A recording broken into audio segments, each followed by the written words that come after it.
Well, it's a close companion for some air travelers and a cause of concern for others. Today, we are learning the U.S. Department of Transportation wants to tighten the rules for passengers with service animals. Yes, this was a topic that got a lot of people talking in the newsroom. So we wanted to discuss the proposed rule change with our consumer investigator, Kristen Byrne. So, Kristen, let's start. Is this about what is an emotional support animal? Yes, and I think a lot of people are chiming in on this one. So so I think the U.S. DOT had a conference call with reporters wanting to clarify and to say we're proposing a lot of different changes to the current rule that's in place when it comes to what is a service animal and why this should be changed. The reason being, is that a lot of people are just bringing birds and pets and turtles and rabbits right on board. So I want to make clear here, they are defining what a service animal is as a dog, saying that a person with an individual with a disability, whether it be physical or mental, is only limited to having 2 dogs. You're only allowed to do 2.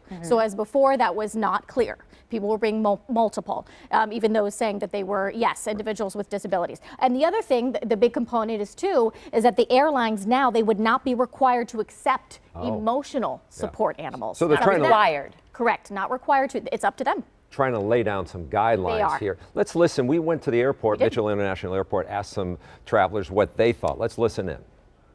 I think each case is individual. Naturally, I want to be able to take my dog and I will pay for it. I do understand the sentiments of leaving it up to airlines and limiting, because a lot of people do bring different types of animals on boards.